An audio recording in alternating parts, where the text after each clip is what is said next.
The story of England begins not with kings or conquests, but with the quiet retreat of an empire. By the early 5th century, the Western Roman Empire was collapsing under the weight of crisis. Germanic tribes pressed against the Rhine and Danube. Visigoths marched into Italy and sacked Rome itself in 410. Civil wars and economic strain hollowed out imperial strength. Britain, distant from the empire's heart and costly to defend, became expendable. The Emperor Honorius formally told the Britons to look to their own defence. The legions marched away to protect Italy and Gaul. Roads, walls and cities remained, but authority evaporated, trade collapsed, towns shrank, and the economy reverted to local subsistence. Romano-British leaders like Vortigern and the semi-legendary Ambrosius Aurelianus tried to hold the line. Ambrosius's resistance against the Saxons would later feed into the legends of King Arthur. Raids from Picts, Scots and Saxon mercenaries grew relentless. Christianity endured in Wales and Cornwall. Monasteries preserved learning, and fragments of Roman law survived. Into this void came the Anglo-Saxons. Migrants from what is now Germany, Denmark, and the Netherlands crossed the North Sea, bringing languages, gods, and customs. Initially invited as mercenaries to defend against Picts and Scots, some turned against their Romano-British hosts, a betrayal remembered in later tradition. They settled along the eastern and southern coasts, founding villages, farms, and trading posts. Their dialects fused into Old English, gradually replacing Latin and Brittonic tongues. Small kingdoms emerged, often at odds with one another. Historians later called this period the Heptarchy. 7 kingdoms in fragile balance: Northumbria, Mercia, East Anglia, Essex, Kent, Sussex, and Wessex. Yet in this chaos, the seeds of English identity were quietly taking root. Northumbria flourished in the 7th century as a beacon of art, learning, and Christian faith.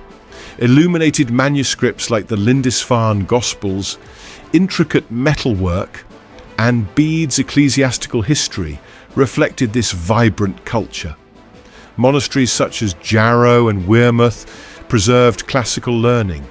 Old English poetry, including Beowulf, captured the warrior ethos of the age.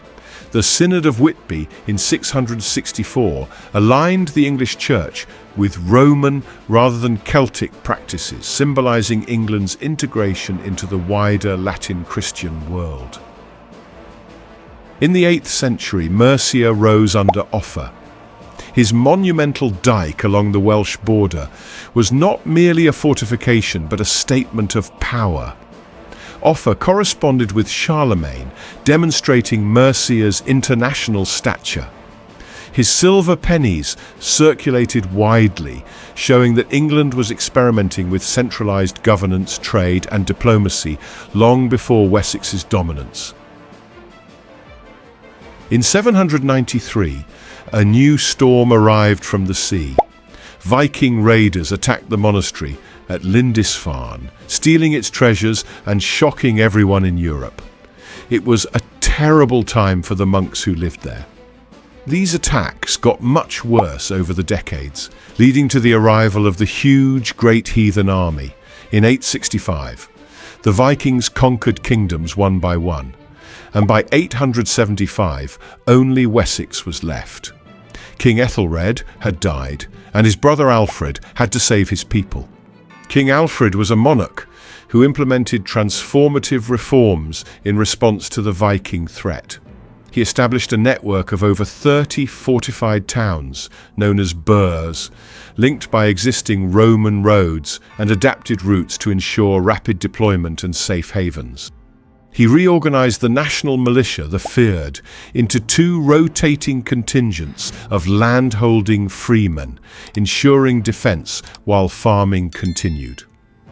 The only truly professional soldiers were the king's household troops, known as the Hearthweru.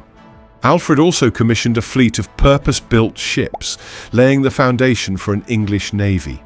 He issued a new law code, the Domboc, blending Mosaic law with Anglo-Saxon custom, and turned his court at Winchester into a beacon of learning. Scholars translated Latin texts into Old English, fostering a shared cultural identity. At Edington in 878, Alfred's army defeated the Great Heathen Army. A peace agreement, later known as the Treaty of Wedmore, set boundaries for Viking settlement. Over time, these regions became known as the Danelaw, where Norse and English traditions gradually blended. Alfred's successors carried his vision forward. Edward the Elder and his sister Ethelfled, Lady of the Mercians, one of the rare female rulers of the age, pressed into Viking territory, fortifying towns and reclaiming land. When Ethelfled died in 918, her daughter Elfwin briefly inherited Mercia, but the Mercians rejected her rule, allowing Edward to absorb the kingdom fully. By 927, Edward's son Aethelstan secured Northumbria and was hailed as the first King of the English. At Yamen Bridge, rulers of Scotland, Strathclyde and Wales acknowledged his supremacy. Aethelstan reformed coinage, issued law codes and forged alliances abroad, projecting English power across Europe. Unity was tested at Brunanburh in 937. Constantine II of Alba, which was the name for Scotland at the time, together with Olaf Guthfrithson of Dublin and Owain of Strathclyde, joined forces to challenge English dominance. Their armies clashed in a brutal battle, with heavy losses on both sides. Ethelstan's victory was decisive, and the Anglo-Saxon Chronicle hailed it as the greatest battle ever fought on English soil, a triumph that stirred pride and a new sense of English identity. Ethelstan's triumph at Brunanburh did not end England's struggles. When he died in 939, the fragile unity he had forged began to crack. His half-brother Edmund I inherited the crown and immediately faced renewed Viking pressure. The Norse king Olaf of Dublin seized York and parts of Mercia, forcing Edmund into years of war.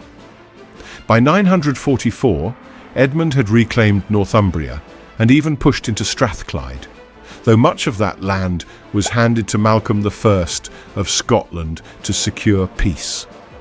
His reign ended suddenly in 946 when he was killed in a brawl, leaving the throne to his brother Edred. Edred's reign was defined by the fight against Eric Bloodaxe, a notorious Norwegian warlord who seized York. For nearly a decade, Northumbria was contested ground. Only in 954, with Eric's death, did Viking rule in the north finally collapse. For the first time, England stood whole from coast to coast. The succession then passed to Edred's nephew Edwig, whose reign was short and troubled. He was soon replaced by his brother Edgar, remembered as Edgar the Peaceful. Edgar's rule marked the high point of Anglo-Saxon kingship. He strengthened monasteries, enforced a unified coinage, and maintained a navy to deter invaders. Chroniclers describe a striking ceremony in which Edgar was rowed on the River Dee by subordinate kings, a vivid symbol of his overlordship across Britain. His coronation at Bath set the model for English coronations for centuries. Under Edgar, England finally enjoyed lasting peace and order. The peace that Edgar had built did not last. His successors struggled, and by the reign of Ethelred II, the kingdom was sliding into chaos. His nickname, the Unready, comes from the Old English unraid, meaning bad counsel. It wasn't that Ethelred was lazy, but that his decisions were often disastrous. The Vikings returned with renewed fury, Instead of fighting them off, Ethelred tried to buy safety with enormous payments known as Danegeld.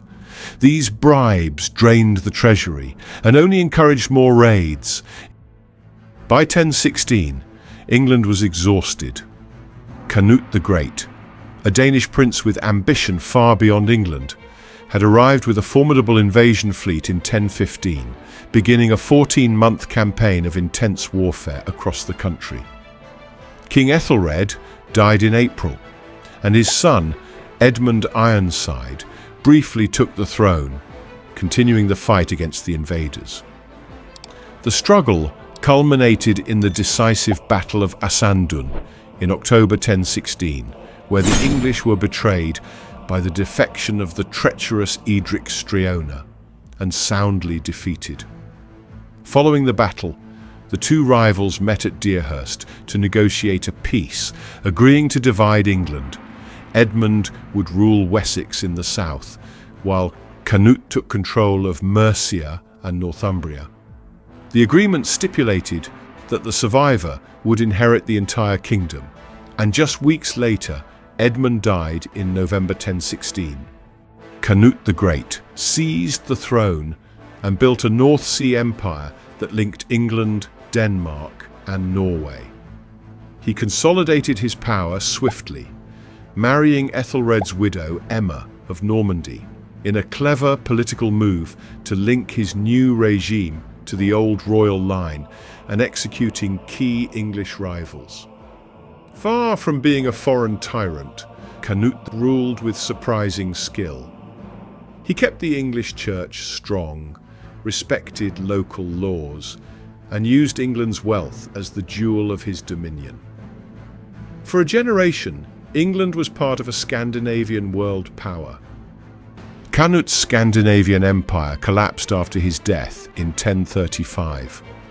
With his wife, Emma of Normandy, he had a son, Harthacnut, born in England but sent as a teenager to Denmark to secure Canute's rule there.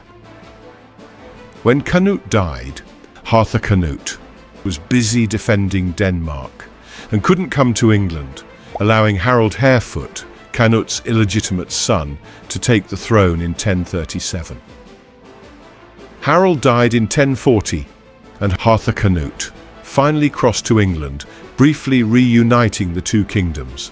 But his heavy taxes to fund his fleet made him unpopular, and he died suddenly in 1042 at just 24 years old, ending Canute's male line. The English nobility restored the old dynasty by inviting Edward the Confessor, son of Ethelred the Unready, and Emma of Normandy back from exile. Edward ruled peacefully until 1066, though his reign was shaped by powerful nobles, especially the Godwins, and his ties to Normandy. His death without an heir triggered a succession crisis. In 1066, rival claimants fought for the crown. Harold Godwinson, now king, faced immediate threats from two directions. To the north, the fierce Viking warrior Harald Hardrada of Norway, supported by Harold's own treacherous brother Tostig, invaded with a massive fleet, hoping to restore Scandinavian dominance. To the south, William, Duke of Normandy, gathered an army, claiming Harold had sworn a sacred oath to support his right to the throne years earlier. Harold moved with astonishing speed. He marched his army 185 miles north in just 4 days and caught Hardrada's forces by surprise at the Battle of Stamford Bridge.